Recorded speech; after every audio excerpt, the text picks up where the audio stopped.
Boa noite, Jorge.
Buenas. Tá aí, Jorge. Beleza? Tudo bem, meu amigo? Tranquilo? Deitar aqui o negócio. Celular. Tá me ouvindo? Cara, isso é um negócio que eu não entendo direito por que o Instagram não libera vídeo pelo computador também, né, cara? Pelo notebook. Cara, é muito mais fácil, cara. Tem que ser só pelo celular. Só pelo celular. Eles devem ter algum contrato aí com a Samsung, com o iPhone. Pode ser. Zé, já te mandei o convite, Zé. Já te mandei o convite aí. Pra participar. Vou ver aqui. Vou mandar de novo.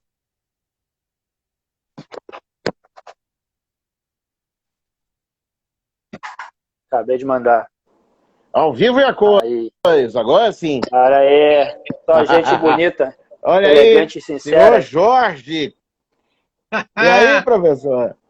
E aí, mestre? Como é que Tudo tá? certinho? Tudo beleza? Cada vez mais jovem aí, cara. Pô, chofencinho, né? Segredo, né, cara? Satisfação Tipo em Zeca revê-los. Pagodinho. Pô, com certeza. Pô, cara, eu que agradeço vocês por terem aceitado aí, cara, pra essa retomada aí, ter aceitado o convite para participar. O Zé, porque, cara, brotherzão aí, conhece muito de música e também, né, cara, tem esse complemento aí de ter trabalhado na Mega Force ali durante 6 anos na década de 90, né, cara? Então ele Isso vivenciou comprova a minha começo. juventude. Comprova Exatamente, né, a cara? juventude da pessoa, né? Que é jovem há mais tempo, né? Só a diferença é o tempo que é mais jovem. Exatamente. Exatamente. Então, jovem é mais tempo que os outros. e o Jorge, cara, o Jorge é um dos caras que curte bastante death metal, né, cara? E o death metal, no início dos 90 ali, deu aquele up, né, cara? Com aquelas bandas, principalmente da parte da Suécia ali, Entombed, Dismember e tal, e a Flórida. Da Flórida também, Flórida né? também, que começou ali. Eu tava pesquisando aqui, é interessante esse encontro que a gente faz aí, Sérgio, obrigado pela oportunidade. Como é interessante porque você volta, eu fiz uma busca aqui só para, sabe, aquela curiosidade, e eu fiquei olhando assim, caramba, cara, tem um ano aqui que foi brutal nos anos 90, não sei se vocês vão concordar comigo, mas eu não quero me antecipar. Sim. Porque tem um ano ali, que nem nos anos 80, né? O ano de 87, né, foi 87. brutal. Foi brutal. Mas nos anos 90 também teve um ano aí que foi foda, cara. E o death metal, o death metal foi evoluindo, né? É notável. Cada ano da década de 90, as bandas foram evoluindo, os lançamentos foram se intensificando e muitas bandas, como é que se diz, né? Carimbaram aí o passaporte, aí, saíram daquele status, né? Porque nos anos 90 você lembra na Mega Force. O death metal era coisa de marginal, bicho. Era só maluco que curtia essa porra aí. Cara, né? Na realidade foi super engraçado, né, cara? Porque é uma coisa ali, a gente estava acostumado com o thrash, né? Com o black metal, que a gente não é o black metal que veio a ser depois, né? É o Venom, o Hellhammer, essas coisas, né? E depois, e daqui a pouco aparece o Cannibal Corpse, que é uma coisa muito estúpida, velho. Muito estúpida e assustador até pra gente que tá acostumado com barulho, né? E vendo agora que depois de alguns anos, né? Alguns bons anos, aí quase 30, cara, eu vejo que o death metal ali, ele segurou o metal, cara, nos anos 90, ali no início, né? É verdade. Tem, Zé, é muito bem lembrado, Zé, mas acho que tem dois momentos. Os primeiros 5 anos ali foram... E depois eu percebi uma mudança, assim, eu acho que o mercado né, eu acho que o pessoal, a indústria foi meio que aprimorando, não sei se foi aprimorando no sentido de comercial, e isso foi, Sim. eu acho que impactou as bandas, principalmente daquelas que a gente curte aí de metal, né, cara? A gente percebe Sim, com certeza. uma mudança bem brusca ali. Entrou mais um aí. Ó, chegou o ancião mestre aí. Ali, rapaz, Salve, ancião mestre. Eu entrei com a camisa. O Jorge ia participar, eu já tenho que entrar com a camisa do Celtic, meu. Falei, não, que rete porra nenhuma, mano. Aí, ao invés do Striper, eu coloquei essa do Incubus. É boa. Só eu tô destoando um pouco aqui, né, cara? Peguei mais leve ontem, que nem disse o Nick Barker ontem, né, cara? O Zé tinha me falado que falou com ele aqui em Porto Alegre. Que ele me mentiu, hein, cara? Ele me mentiu, hein? Pois é, eu perguntei pra ele, eu disse assim, pois é, tu é um grande fã de Kiss? Aí ele assim, não, eu não sou um grande fã de Kiss, eu acho até o Kiss é um bubblegum do metal, assim, é uma Britney Spears do metal. Eu gosto só do Destroyer. Ele falou assim, ainda bem que eu não assisti, então, eu ia me incomodar com ele, mas aqui ele me falou que eu perguntei nas influências e tal, ele falou, Rush, Kiss, enfim, né, as bandas que eu mais gosto dos anos 70, sei lá. Não, mas ele mentiu pra mim, eu mentiu pra ti. O batera preferido dele é o Phil Collins, cara. Ele disse que um dos preferidos dele é o Phil Collins, da época do Genesis. Sim. Você não tá com a camisa errada, não, porque se a gente pensar que em 92 tem o Revenge do Kiss, tá isso certinho aí. Pra falar de anos 90. Isso aí. E pensar que em 99 o Kiss voltou com a formação clássica também, né, cara? Então, também, teve o acústico. Até 99. Verdade. Bom, pra gente começar então, cara, queria agradecer o Jorge, do Heavy Culture Batalha, Ricardo Batalha, da Road Crew e da AZ Press, e o Zé, que veio aqui como integrante da velha guarda comercial, né, cara, digamos assim. Um Zé homem trabalhou velho. na Mega Força ali. Trabalhou na Mega Força ali, que pra quem não sabe, foi a principal loja de discos e CDs aqui de Porto Alegre, região metropolitana do Rio Grande do Sul, né, cara? A gente pode dizer que a nossa Mega Força aqui foi a Woodstock de São Paulo. A Woodstock de Porto Alegre é a Mega Força. Exatamente isso. Então, e o Zé trabalhou naquele período forte ali, que a primeira metade, né, início da segunda metade dos anos 90, e é o nosso motivo aqui. Então, queria agradecer vocês três, né, principalmente o Batalha, que não gosta de participar de live, mas sempre dá um jeitinho de não dizer ele veio não. Porque ele veio porque é nós, cara. Só por isso que ele veio. Eu acho também. Mas valeu mesmo, pessoal, por terem aceitado participar desse retorno aí, cara. Pô, tá louco? Com certeza. Eu avisei que ia retornar. Tá lá no registro, pode buscar lá. Eu vi. Pior é que tá mesmo. Bom, cara, por exemplo, vamos começar do começo, né? Quando eu pensei em fazer essa live, foi porque muitas vezes eu vi, até em algumas revistas, cara, se não me engano, eu acho que numa Rock Brigade, cara, eu acho que tinha teve uma matéria, eu não me lembro se foi uma coluna, se foi uma matéria que falava sobre os anos 90 como uma década perdida. E aí falava muito sobre o lance do rock alternativo, né, cara? Focou muito ali no lance do rock alternativo, mas também não viu o lado bom, porque teve muito lançamento legal, cara. Teve bastante disco legal que foi lançado. Claro, não dá pra gente comparar com os anos 80 e os anos 70. É impossível de se comparar, mas teve muita coisa boa. Claro que a coisa foi piorando, porque nos anos 2000 também, se a gente for comparar com 90, 90 foi melhor que o início dos anos 2000 ali, né? Mas para vocês, assim, num primeiro momento, o que representou a década de 90? Cara, para mim, assim, primeiramente falando, né, As bandas, o tipo de som que eu mais curto é heavy metal, hard rock, hair metal, glam metal, como queiram falar, e thrash metal, né, cara? Então, até 91, 92, o finalzinho ali, até o meio de 92, essas bandas ainda tiveram uma relevância forte, cara. Então, para mim, a década de 80 acaba em 92, né? Mas aí, se começar a pensar que em 90 teve... Só olhar a capa ali do anúncio ali, do flyer da nossa live, cara, olha quanto disco foda, quanto disco clássico entre 90 e 91, cara. Então, falar que é perdida é complicado, mas realmente é a que eu menos gosto disparado de todas as décadas que eu vivenciei rock e metal. Vai, Jorge. Vai lá, Batalha. Eu? Pode ser então beleza. Pode, eu não... vai, pode ser lá, o Jorge. Pode ser, Jorge. Sério, pode falar. Cara, é que foi um choque que, né, foi uma transição bem complicada, né? A gente ali que pegou os anos 80, né, e a mídia batia muito ali em cima do metal, a gente tinha o Fúria, e foi um período de transição, cara. Eu tava acompanhando aqui, eu peguei a lista que a Metal Hammer fez, tá? Os 100 melhores álbuns dos anos 90. Ela fez essa lista, o Metal Hammer do Reino Unido, 2017. E eu fui olhando aqui, cara, para ter uma análise, cara. Eu tenho quase todos os discos aqui, o 90, por exemplo, 90, a virada. Tem o Alice in Chains, o Facelift. Tem o Spiritual Healing do Death, o primeiro Dayside. Tem o Entombed, o primeiro.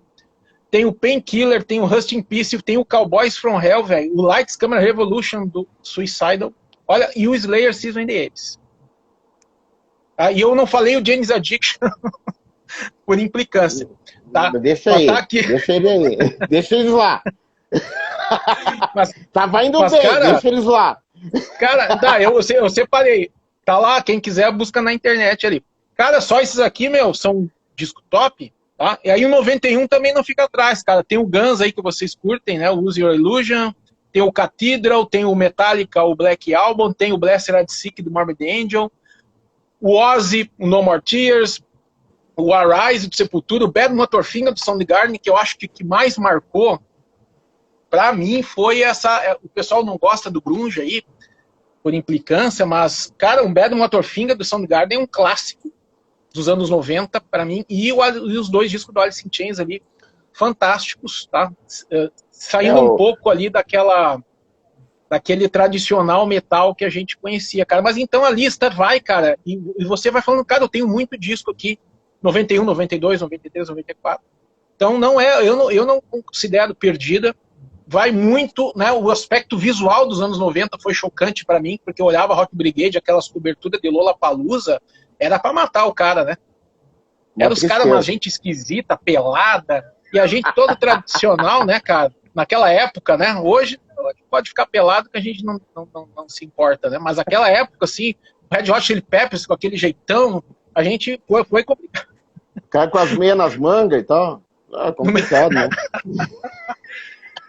Cara, mas não é década perdida, então eu falei aí só 91, 92, se a gente pegar aqui e falar aí de cada ano, cara, saem aí 5, 6 plays, assim, ó, fantásticos, tranquilo. A gente ficou 91, 92, né? Empatamos até agora, né? 90, 91, 92.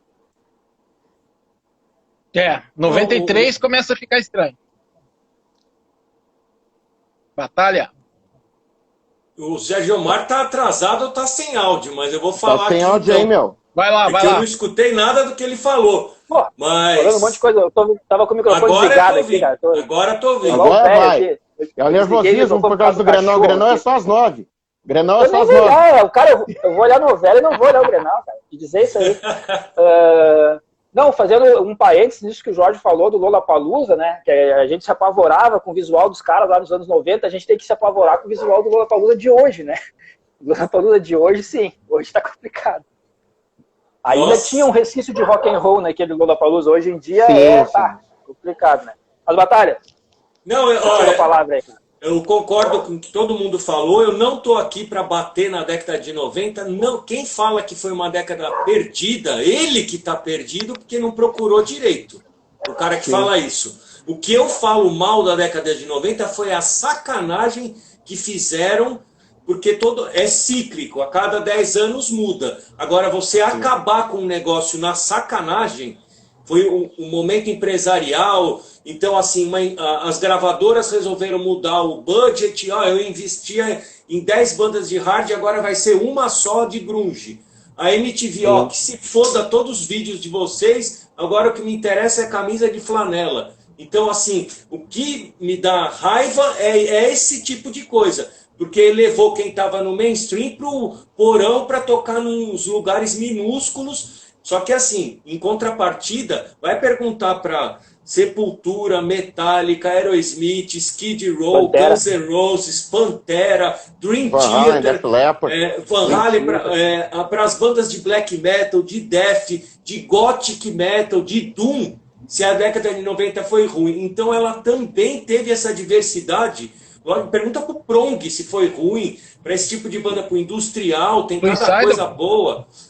Suicide, tem coisas assim, até uma carreira que se reinventou. O Rob Halford saiu do Judas, mas ele veio com Fight, aquilo foi 2 chutes na cara de todo mundo. O negócio veio em 93. O que aconteceu, assim, por exemplo, bandas que eram do estilo tradicional antigo, quando ela surgia em 92, 93, 94, ela não conseguia mais desenvolver o trabalho. A gente tem como exemplo, até o Dr. Sim. O Ivan me contou, a gente fez uma entrevista para o canal da Road Crew do YouTube. Ele falou, quando eu saí dos Estados Unidos, a gente era prioridade da Warner. Quando a gente voltou, não era mais nada daquilo. Todo mundo que trabalhava de década de 90 até início dos 90, mudou todo mundo. Agora era outra história. Então, isso que eu estou falando, não é que foi uma década perdida, foi uma década que os caras incorporaram outras coisas, mas tiraram fora as outras. Por isso que eu prefiro até hoje em dia. Hoje tem de tudo. Ninguém está tirando espaço de ninguém. E Batalha, fechando com isso que tu falasse do Dr. Sim, tem aquela entrevista do Jane Lane, né, que ele fala que, tipo assim, chegou dia, na gravadora tinha um pôster gigante do Cherry Pie, 2 semanas depois era em cima, tinha um pôster do Pearl Jam, em cima e já ninguém mais falava do Warrant. É tipo isso, mas assim, outra coisa que a gente tem que falar, qual que foi o auge do Power Metal, que a gente chama de metal melódico? Exato. Anos 90, e isso eu posso falar porque eu fui road do Angra, eu viajei com os caras para a Europa, viajei em turnê, era tudo lotado. Então, assim, não é uma década perdida. Pode ser para quem pode ser radical e gostar de um estilo só. Eu concordo com o que o Jorge falou, os caras apareciam de bermudão, parecia que ia pra praia, mudou toda a concepção, né? A única banda que já estava antenada nisso era o Anthrax, né, cara? Que desde o início aparecia de bermuda, camiseta colorida. Isso sim. E eles lançaram. Com o John Bush de 93 tem a Only. A Only é um dos maiores clássicos dos anos 90 pra mim. Eu acho. Exato. Também concordo. Eu gosto muito desse disco também, cara. Esse disco é muito bom. Eu não gostei a primeira vez que eu ouvi. Eu comecei a ouvir com calma e hoje eu acho que é top 5 do Anthrax pra mim. Essa que tu falou agora, Sérgio Mar, é engraçado, cara, porque na época, como o Jorge falou também, a gente estava acostumado com uma coisa. E aí, quando, por exemplo, o Anthrax, Motley Crue, com o 94 lá, com o Coab, cara, outras bandas. Nossa, pra mim é um dos melhores. Não é Motley Crue, mas é um dos melhores. Mas quando entrou aquele som diferente de todas essas bandas, cara, a gente ficava, nossa, cara, o que os caras estão fazendo? Hoje, ouvindo, são putas discos, cara. O Sounds of White Noise, né? Esse do Anthrax, né? O Warhol lançou o Dog Eat Dog, né, cara? Que também tinha uma sonoridade diferente da sonoridade. É um puta disco, mas é um puta disco, cara. Só que um dos melhores álbuns que eu nem falo que é só anos 90, pra mim, é o Pull do Winger. Esse disco pra mim é perfeito, e ele foi de 93 também. É isso. Mas assim, cara, eu até anotei alguns tópicos aqui. Pode falar, Jorge, se tiver alguma coisa para falar, vocês podem falar. Não, tudo é percepção, né? Tudo é percepção, porque daí tu vê em 93 o Carcass lançando Heartwork, né? Heartwork. E dando uma guinada, indo na contramão do death metal americano. Isso. E o pessoal fica falando que o grunge matou, né? Isso aí é papo furado. Então, a gente conversou com o James Murphy esses tempos aí, ele comentou que a própria gravadora apostou mais em Dayside e Cannibal Corpse do que nas outras bandas. Então, dentro dos próprios nichos, ocorreram preferências. Então, não foi só nos gêneros, foi dentro dos estilos. Então, o Cannibal Corpse e o Dayside despontaram demais, principalmente nos primeiros 5 anos da década de 90. Então, é normal. O que dá mais grana, os caras vão investir mais. Isso é normal. Então, tem que ter uma leitura que o death metal europeu teve que reagir. E de que forma que o pessoal fica puto da cara, que é as viradas, as guinadas que o Carcass deu, que o Entomb deu, que o Gorefest deu, tentando fazer algo diferente para tentar aparecer um pouquinho mais, né, tentar pegar um pouco dos holofotes que o pessoal da Flórida ali, death metal americano, pegou, cara. Então são movimentações interessantes, mas como o Batalha falou muito bem, frutos de decisões mercadológicas, né, que foram muito radicais. E eu vejo também, cara, que todas as bandas no estilo, vou pegar o glam metal, o hard rock, vamos falar hard rock, que é o que eu mais gosto, de usar o termo mais, né? Todas as bandas que foram tentar imitar o que estava no mercado foram as que foram pra vala, cara. Skid Row, o Warren, Dokken, nossa, cara, Dokken. E aquele tem um exemplo. Agora você me fez, eu lembrei um exemplo de uma banda que eu sempre falo assim, chegou atrasada. Isso eu já falava quando tinha programa de rádio lá com o Fábio Hoffman, lá, o Up All Night. A gente tinha a listinha do chegou tarde demais para a época mágica. Que era a verdade. O cara lançou 92, 93, 94, ele se ferrou. Você lembra de uma banda que chama Wild Side? Sim. Que é aquela menina muito boa. Under the Influence. O primeiro álbum, ele é excelente. Ele foi um dos únicos álbuns que foram gravados, fora o Van Halen, a gravar no 51-50 foi o Wild Side com Under the Influence. Foi um dos únicos que gravou um disco no estúdio do Van Halen, né? O primeiro álbum é fenomenal. O segundo é grunge, que não dá para ouvir nenhuma música, porque os caras hard, aí os caras saíram, ficou o vocal, os caras tentando fazer grunge. Aí desmantelou a banda, o vocal começou a ganhar dinheiro com o quê? Com pornô. Ele saiu da música. Porque, você começa um puta hard legal pra caralho gravando no estúdio do Van Halen. O segundo disco teu parece Nirvana. Ele foi com pornô e fez a vida. Sim. Tipo, se é pra se foder, vamos se foder direito, né? Tá louco. Mas olha só, o Batalha comentou ali no início, né, o lance das gravadoras que pegaram, e por exemplo, assim, que ele disse, eu não tenho nada contra o grunge e tal, mas as gravadoras é que fizeram isso, né, e a gente percebe, nesse início dos anos 90, o que aconteceu? Teve uma queda vertiginosa, assim, até para não dizer assim, que quase sumiu do mapa do hard, né, cara, praticamente sumiu do mapa. O hard sumiu. Só realmente as bandas mais top, tipo o Aerosmith renasceu ali no final dos 80 e início dos 90, né? O Aerosmith ainda conseguiu, exatamente. Mas de resto, né, cara, tirando o Guns ali, que já é, mas aí a gente já tá falando mais de uma parte mais bem mainstream, assim. O alternativo meio que, digamos, pelas gravadoras acabou suprindo isso pro mercado falando assim, e aí o thrash também deu uma caída, se a gente for analisar as bandas grandes de thrash, claro, a gente teve o Sepultura que aproveitou esse espaço que estava, digamos assim, um limbo do thrash, que não tinha muita criatividade, o Sepultura entrou e conseguiu pegar esse filão. Mas só o Sepultura, mais ou menos, do thrash, a gente lembra desse início dos 90. Mas em seguida já mudou o som também, né, na minha opinião, né? Sim, foi porque o AD já é outra coisa. E o Roots também.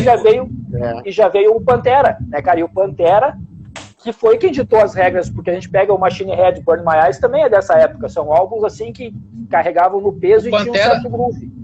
O Pantera salvou a pátria aí, e o pessoal tinha implicância com o Pantera, né? O Pantera tava na MTV com aquela pancadaria lá, cara, na época que os metal tinham subido tudo, né? Isso não. Eu tenho que falar para o Sérgio Omar acrescentar, além desse lance da gravadora, justamente da MTV. Porque tudo que eles apoiavam na década anterior, eles começaram a tirar sarro e tripudiar em cima do que elevou a porra da audiência deles. Então, se tem um bagulho que me deixa nervoso, é isso. Isso aí. Contrapartida de eu ver vídeo do Skid Row, do Guns, Megadeth com Angry Again, essas coisas, beleza. Só que tripudiar do que te elevou, não dá, meu. É a mesma coisa que entrar numa revista de música de outro estilo e começar a detonar metal. Pô, foi minha vida inteira na Road Crew, porra. Não dá, Isso meu. aí. Eu até notei aqui, Batalha. Acho que é no Beavis and Butthead tinha um Beavis and personagem que eu não me lembro Eles qual ficavam é. assistindo. Stuart. Stuart, tinha a camisa do Winger, E ele é Isso o aí bobalhão do desenho. fudeu a carreira do Winger, sem querer fudeu a carreira do Winger, porque o sobrenome dele, que é Charles Frederick Kip Winger, ficou, o Winger virou sinônimo de trouxa, bobão, laranja, sabe, o nerdão trouxa, então virou sinônimo disso. Você imagina, você tem um sobrenome e o teu sobrenome vira sinônimo de trouxa. Aí fudeu, né, meu? Por isso que o cara ficou putão, né? E assim, eles estavam com um puta álbum, que nem eu falei, com o Pooh, é um puta álbum animal. Claro. Eu até anotei aqui, cara, eu tinha notado da MTV por dois lados, assim, né? O que aconteceu nos 90? A MTV acabou fazendo isso que o Batalha falou, meio que tributeando aquilo que eles, há meses atrás, fazia a audiência da própria MTV subir, né? Mas também a gente teve no Brasil o surgimento da MTV Brasil, que também deu uma melhorada para o nosso cenário aqui. Né? Aí eu queria que vocês falassem um pouquinho sobre esse surgimento da MTV no Brasil, o que ela agregou em termos de rock and roll pra gente. Claro, depois ela começou a cada vez mais dar uma pioradinha, assim, mas no início ela era uma TV legal de assistir, até porque a gente não tinha outra emissora, né? Mas o que a MTV agregou para a cena rock e metal do Brasil nos 90? Foi absurdamente importante. Ela foi responsável por uma porrada de criança e adolescente começar a ouvir metal, e até assim, tem gente que já começou até no extremo. Então eu lembro daquele lance quando era o HF, a gente colocando, você lembra? Do bombril na antena para ver 2 horas da manhã, só que aí começou, não sei como tinha medir a audiência, mas às vezes podia ser carta, alguma coisa, os caras mudaram o horário do Gastão, do Fúria Metal, porque era 2 horas da manhã, 1 hora da manhã, era lá, só metal ia ver. E aí começava a gravar vídeo, o negócio... A gente não pode esquecer do MTV no ar, das coberturas de shows e festivais que eles faziam, entrevistas com músicos, e aí tinha o Headbangers, Latinoamérica, tinha da Argentina também o Alfredo, então tinha o intercâmbio. A MTV naquela época, ela ajudou pra cacete a música pesada. O lance de depois aprofundar, ir pro fundo, tudo bem, só existia Nirvana e o resto para MTV. Devia ter mudado o nome para MTV, Nirvana Television. Só que o que ferrou não foi isso. O que ferrou foi quando a MTV Brasil começou a querer mostrar a brasilidade. Aí ela virou meio MPB. Aí que a gente se ferrou. Acabou o programa de metal.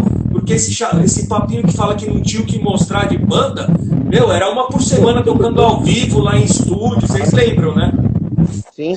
Tinha o Gás Total, às vezes é até melhor que o Fúria Metal, cara. Tinha muito clipe legal, velho. Muito vídeo legal. Gastão, né?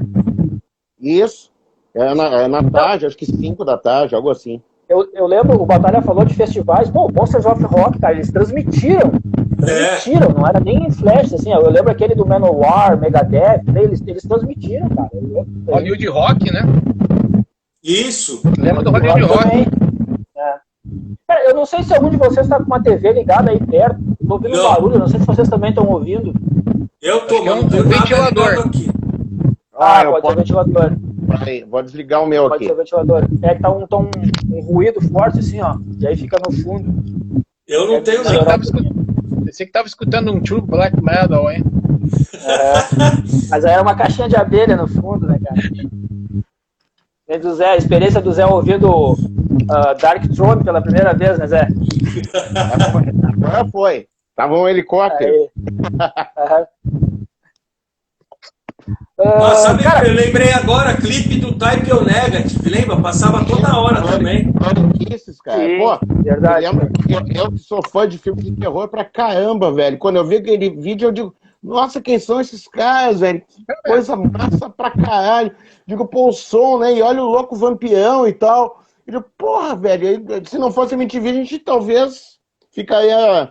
Na época, por exemplo, na década de 80, a gente ia descobrir uma banda nova e olha lá na TVE, naqueles programas Som Pop, Onda, não sei Onda. o que, Onda, não sei o que. Dois clipes que fizeram eu ficar fã das bandas, né? O Coroner, Masked Shackle, né? E o Nuclear Assault, aquele que eles estão naquela lance de petróleo, o Critical Mass.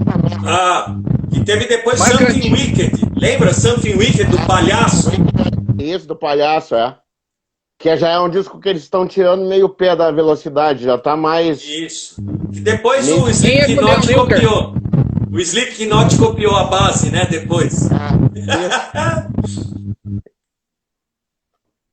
Bom, a gente falou agora, né, da MTV, tudo isso aí que envolveu e o lance de festivais, mas a gente também teve, né, cara, o lance, falando de festivais nos anos 90 também, o Brasil virou rota, né, cara, muita coisa aconteceu, pô, o Poison tocou no Hollywood Rock, né, a gente foi ver o Poison, a gente ia imaginar que o Poison tocaria no Brasil, tocou no Hollywood Rock. A gente teve os Monsters of Rock também, como a gente falou ali, teve várias edições do Hollywood Rock, teve o Rock in Rio, de 91, que trouxe o Judas, na época do Painkiller, trouxe o Guns, quando o Guns estava explodindo para prestes a lançar o Illusion, né, cara? Empire, do Queensryche, o Sepultura, né?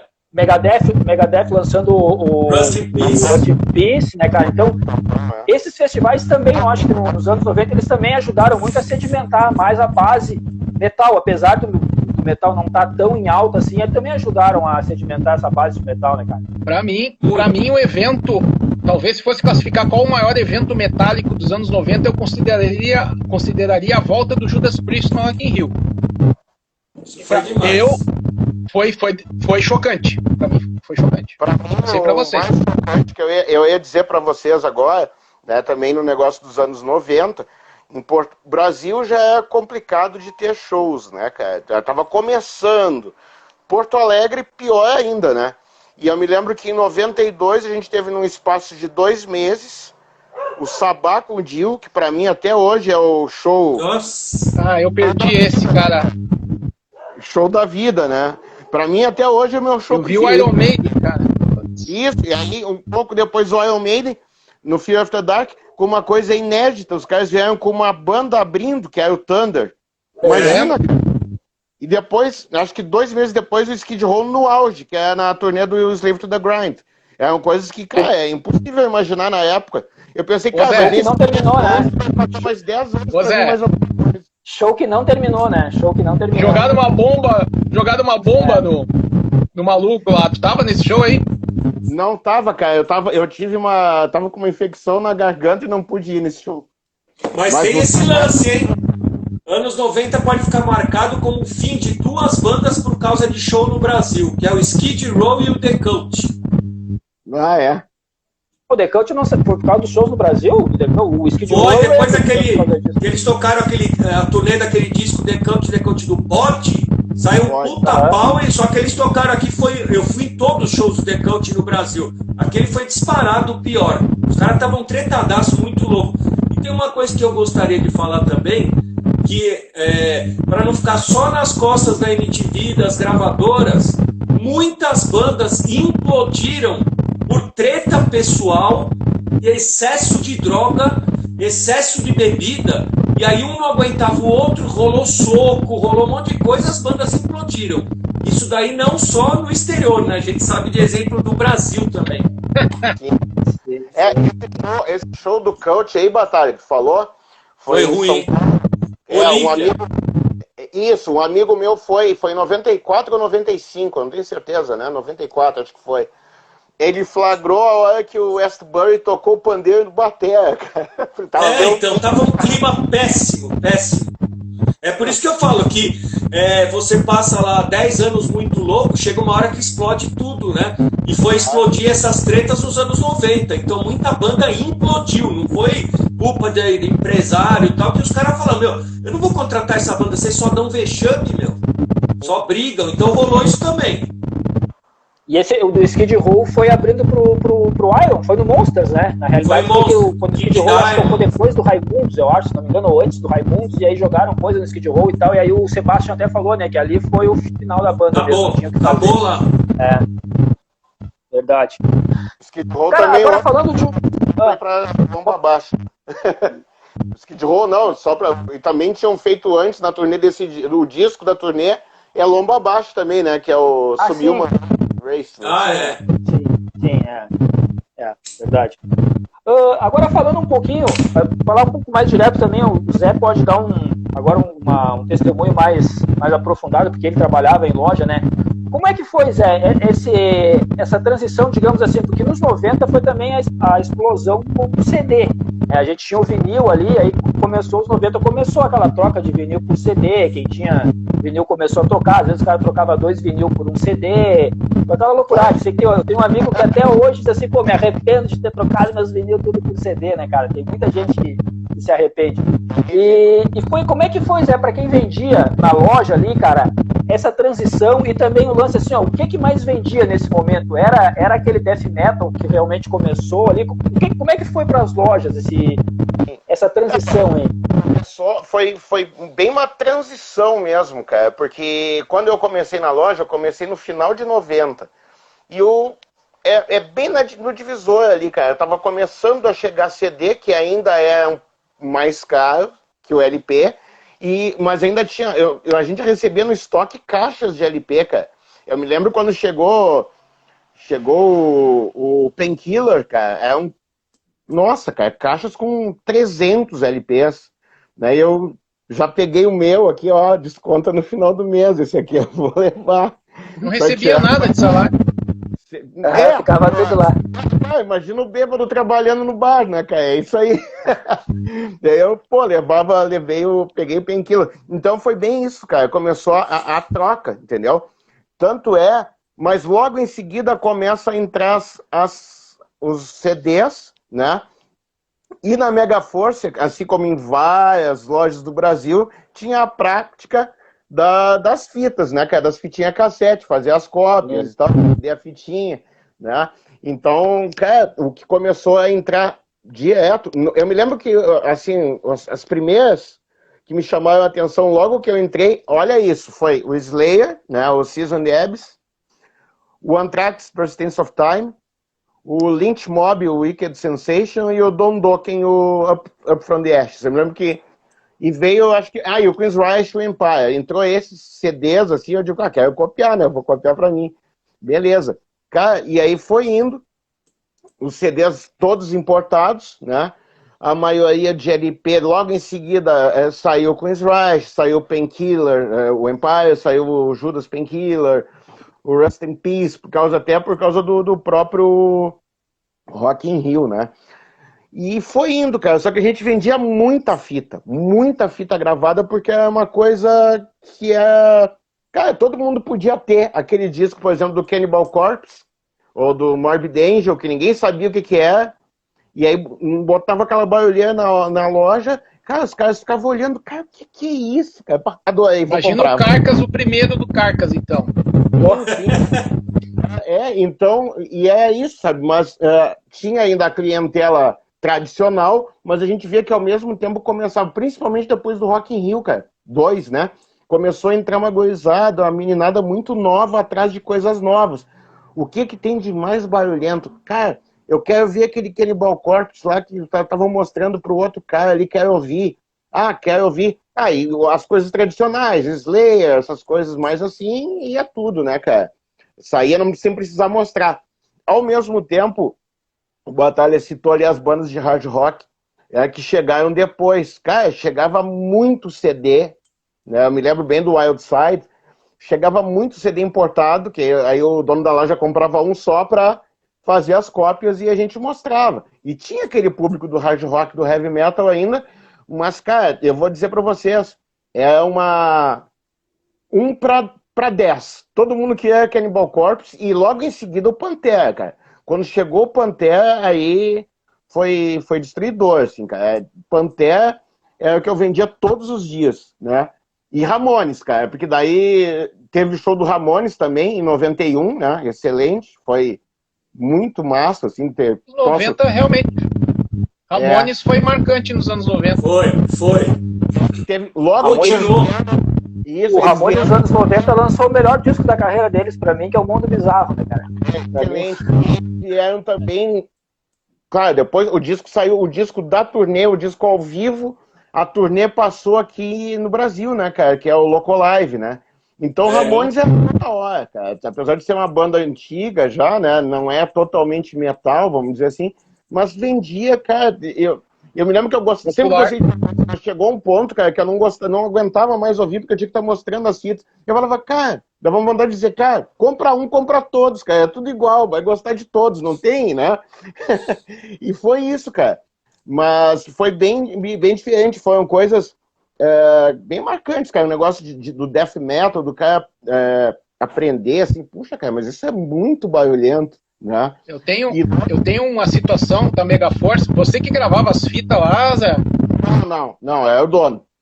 Tio É do dono? Quando saiu o Authors of Badness, tinha lá na Megaforce importado, eu pedi para um cara gravar, e alguém gravou, tipo, o lado A da fita, cara, o lado A do disco, só que não virou a fita e não virou o lado do disco, cara. Sim. Sobrou espaço. Até hoje eu sou tipo assim, sabe que não tem outra fonte de escutar, cara? Eu fiquei anos até a Rock Brigade lançar o disco pra conhecer o lado B do Authors of Badness.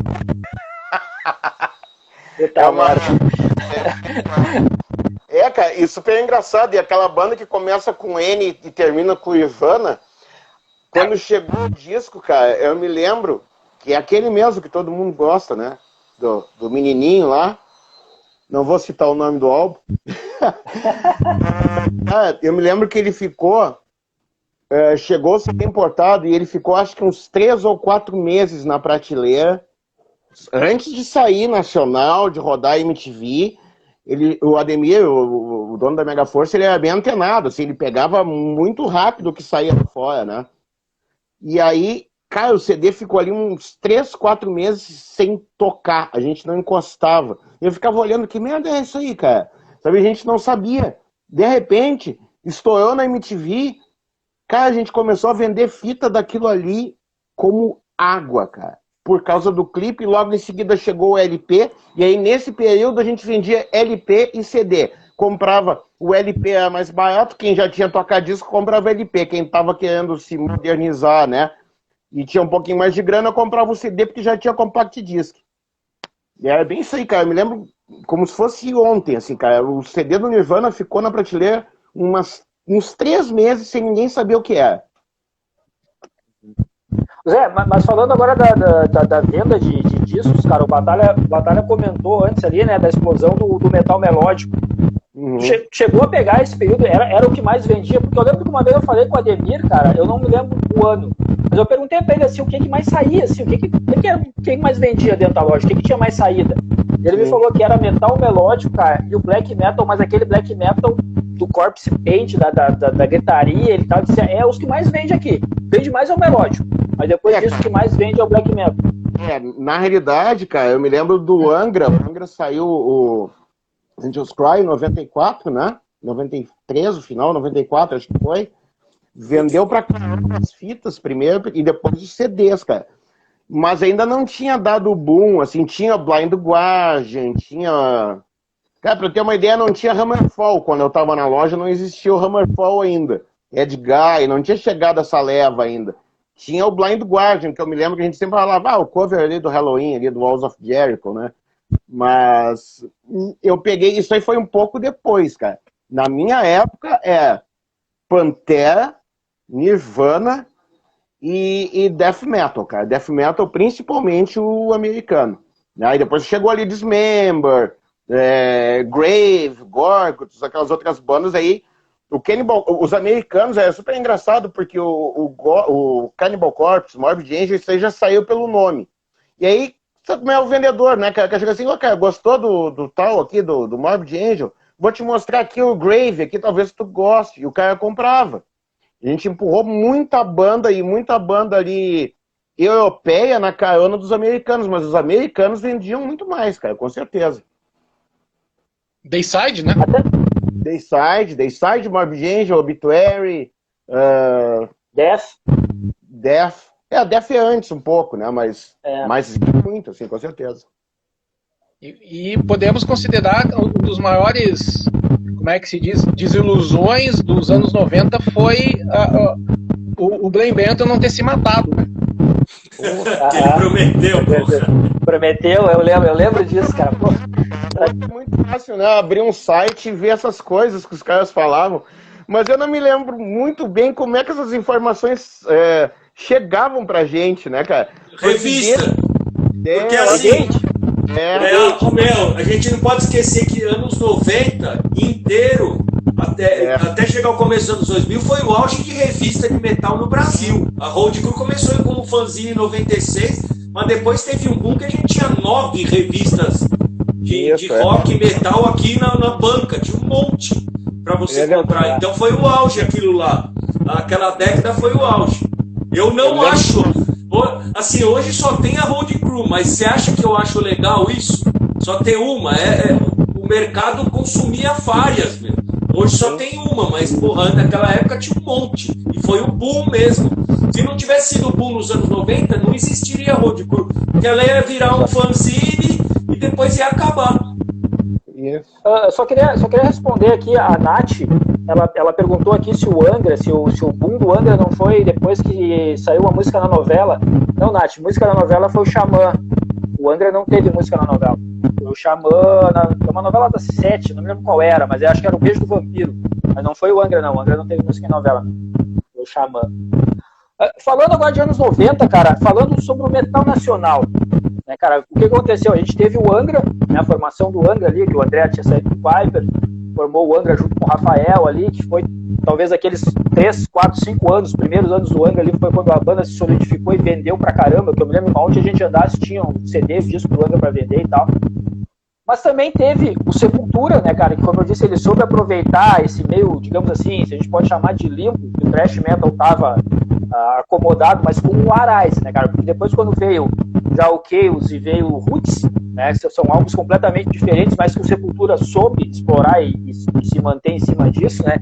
E as outras bandas, cara, aqui no Brasil, como é que foram os anos 90 para as demais bandas? O Viper acabou sem o André, lançou o Evolution, né, que eu acho um disco bacana, mas depois veio o Coma Rage, que é um disco, para quem gostava do Viper de antigamente, não tem muito a ver, né, que é meio disco até certo ponto, assim, com um pezinho, digamos assim, um pezinho muito leve no hardcore, no punk, exato.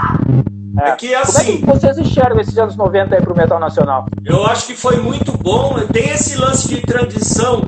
Por exemplo, você pega o Corsos 91, Mass Illusion, é um dos melhores discos de thrash da história do Brasil. Aí depois ele veio com o KZS, ele é influenciado por já Biohazard, já ele é uma cara mais hardcore, Nova York, anos 90. Então teve esse lance que você falou do Viper, tem várias bandas, o Sepultura, bandas que tiveram Sarcófago, várias bandas mudando, o Dorsal fez coisa, assim, até o Vulcano, tem um monte de coisa, bandas que acabaram, que eram muito boas, mas o anos 90 para o mercado brasileiro de banda nacional teve um outro boom, uma outra explosão, e de bandas variadas, até misturando estilos, banda extrema aparecia direto, só que assim, depois ficou aquela que a gente brincava, uma turma de filhote do Angra, é verdade, e a outra filhote do Crisium. Isso aí explodiu. Porque a gente chegava e falava, porra, ou é melódico ou é brutal death. Não tem banda mais de metal, de thrash, era só isso. E é sério, era isso mesmo. A gente abria ali a sessão de demos da Rock Brigade e era só o que falava, assim, ou era melódico ou era death metal, ou a parte um pouco mais brutal, assim, não tinha o metal mais tradicional, o thrash metal, era difícil a gente achar, sempre era, até pelos nomes, né, tu olhava o nome da banda e dizia, isso aqui é banda de extremo, aí tu olhava, não, isso aqui é metal melódico, aí tu lia e realmente fechava com aquilo ali. Quando dava pra ler o nome. Eu conheço muito músico, que o Jorge também vocês devem conhecer, muito músico que era fã de hard anos 80, mas assim, muito músico que nos anos 90, em vez de eles tocarem hard, eles foram pro melódico. Eles falaram, pô, não adianta nada eu tocar rádio, ninguém nem vai no show, não vai ouvir. Eles migraram pro melódico. Alguns até pro trash depois. Mas a escola, o que eles gostavam mesmo era o hard. E uma coisa que eu não posso deixar, antes de acabar o tempo, não posso deixar de falar, é que assim, muita banda que explodiu nos anos 90 e tem a cara dos anos 90, ela é dos anos 80. Então eu falo que os anos 80 é foda até para revelar. Então você lembra do Fate No More. Fate No More é a cara dos anos 90. Ela é uma banda da década de 80. E rola isso também. 3 discos nos anos 80, né? Então, aí eu brinco que falo assim, até quem explodiu nos anos 90 não é da década de 90, eles começaram nos anos 80. Só para dar uma cutucada, né? Não, e uma banda que marcou, que me lembra, assim, ó, puxando na memória, banda nacional, assim, que chegou, eu considero, num auge bacana, foi o Golpe de Estado. Muito, é. Pô, que banda. Vai da banda. Vai sair o novo, saiu o novo agora, né? Isso, eu vi o nome. Eu acho o nome, inclusive. Mas, e o Ratos de Porão, aquela coisa toda, né? Ratos. O Sepultura é chovendo molhado, mas o Ratos de Porão pegou uma carona bacana com o Sepultura, né? Tocou no programa do Gugu, né? Vocês lembram disso? Ratos Não, de Porão, no programa do Gugu. Cara, o Ratos, eu lembro o Ratos tocando no programa da Mariane, no SBT, aqueles programas infantil que dava de criança no auditório. O Ratos tocando Sofrer, cara, na Mariane. Sofrer. As crianças tudo assim olhando e o Ratos tocando Sofrer na Mariane, cara. Na Mariane. De programa infantil é os Cascaveletes, é rock and roll, né? Mas Cascaveletes, eu só queria comer você no programa da Xuxa, né, cara? Isso aí era... Não, o Viper tocou foi na na Angélica, Hebe. cara. Foi na Angélica. Foi no Angélica. Viper rolou na Hebe. É verdade, cara, é verdade. Esse do Cascaveletes eu até falei com o Bareia, eu lembro, cara, que eles tocaram a música, Quis Comer Você, né? E aí a gente terminou, a Angélica veio toda faceirinha assim, aí chegou pro Flávio e perguntou, que legal, vocês estão do Sul, né? Como é que é o nome da música? Aí o Flávio olhou pra ela e disse, eu quis comer você. As crianças ali, e ele falando, eu quis comer você. E ela, que legal, parabéns. Nossa, Foda, né? Mas marca, tem muito álbum nacional bacana aí das bandas que ficaram consagradas, né? Eu falei do Sarcófago ali, do Laws of Scourge, né? Ali, tem bandas, o próprio Chacal lançou o The Man is on the Chacal, né? Bom, eu gosto do qual que é? Eu ia falar do The Mist, né? E é o Atômica, o Disturbing the Noise é 91, Pô, puta play. cara, top 10 do trash nacional, esse Disturbing the Noise. Como é o nome? Into the Light? Acho que é isso, não é? Não, Into the Light é Mutilator, não é? Não, Não. Into the Strange, é que eu confundi agora com o Trouble.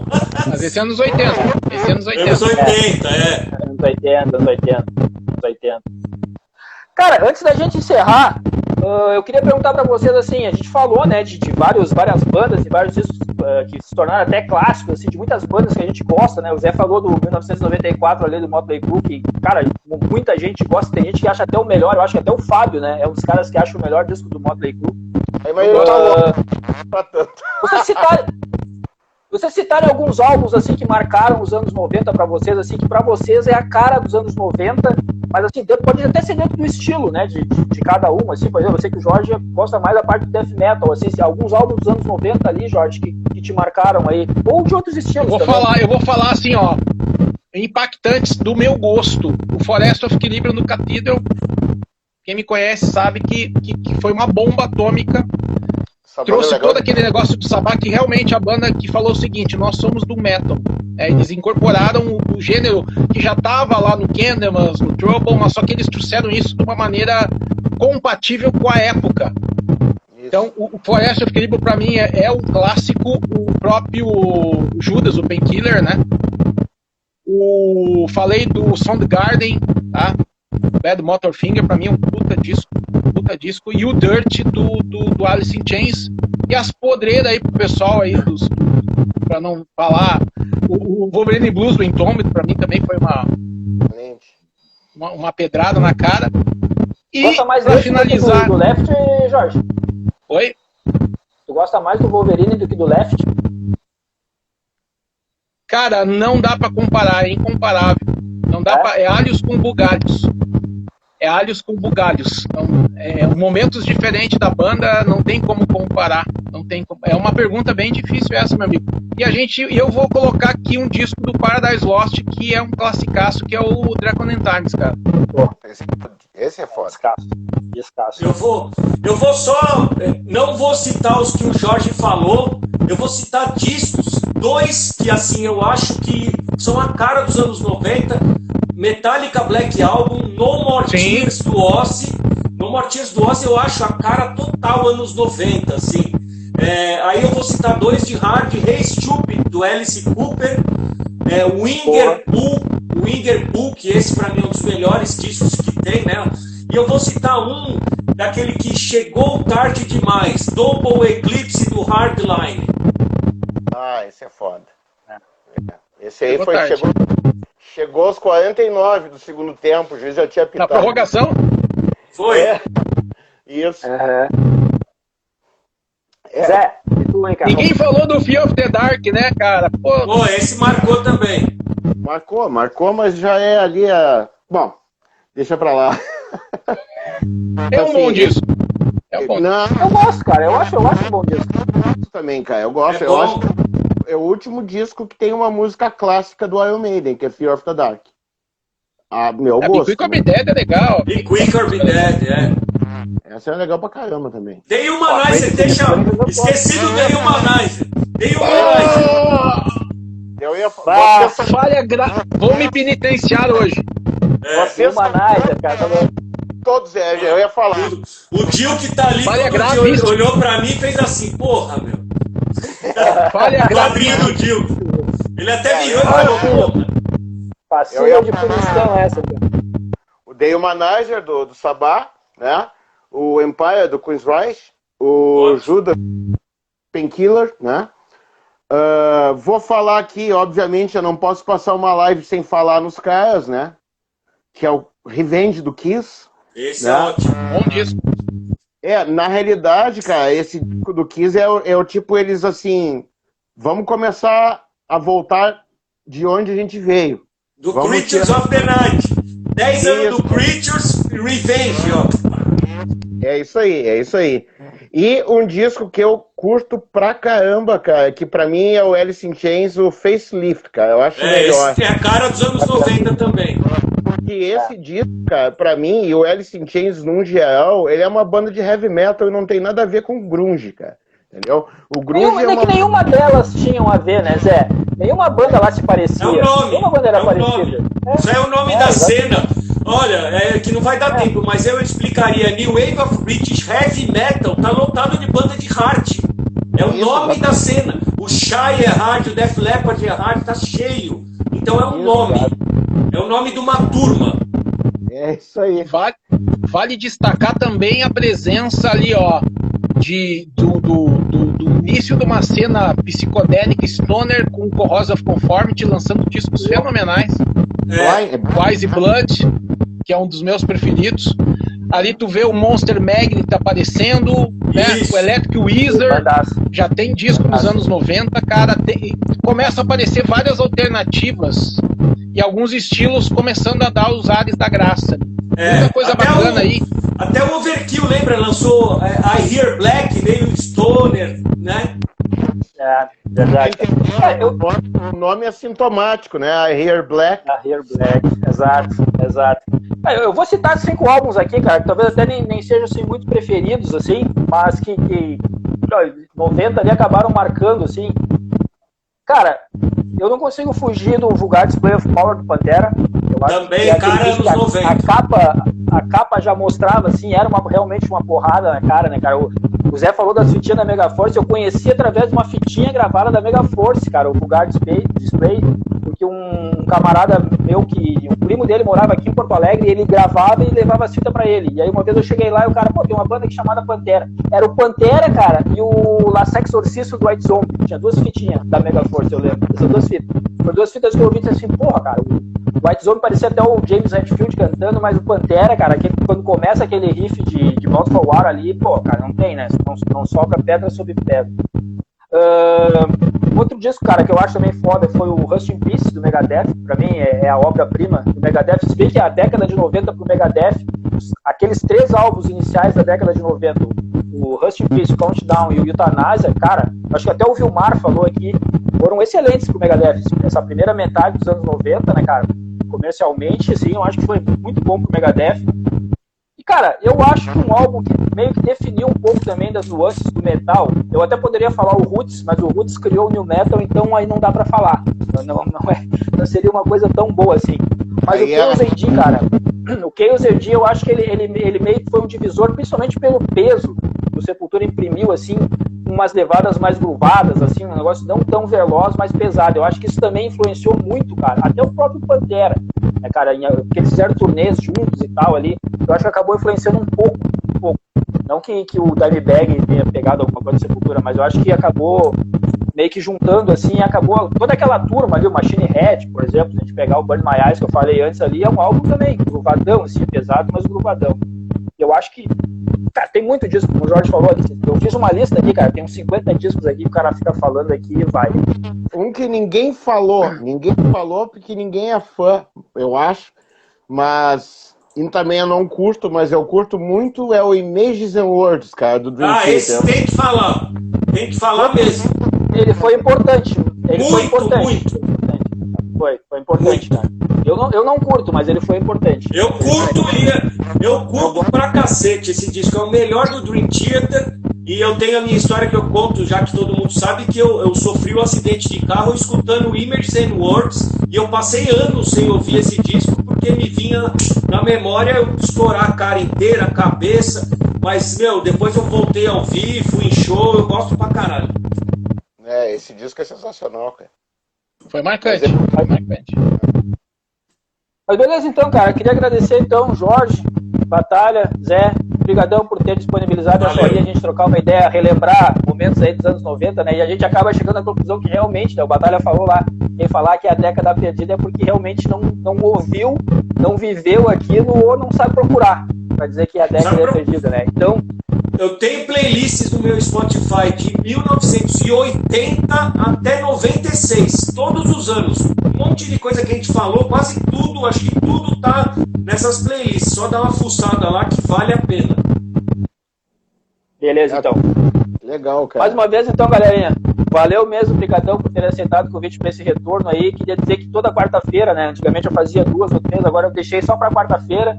Semana que vem, na próxima quarta, vou falar com o André Smirnoff, com o Edu Lane e com o Ricardo Finocchiaro aqui pra gente falar da retomada de shows, né? São 3 produtores, cada um dentro do seu nicho, a gente falando um pouquinho sobre essa retomada de shows agora em 2022.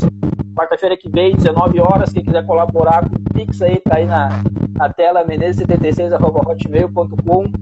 Mas valeu mesmo por ter aceitado o convite aí, cara. Obrigadão pra todo mundo valeu. Que assistiu e vocês 3 aí. Satisfação aí. Rebel Quarta. Tem o Sepul Quarta, agora é o Rebel Quarta. E anos 90 não foi ruim. Com certeza. Beijo, abraço a todos aí, cara. Valeu. Valeu, galera. Obrigado aí. Prazer, obrigado. Da mesma forma. Abraço, Zé Batalha. Abração, Jorge. Valeu, Zé. Valeu.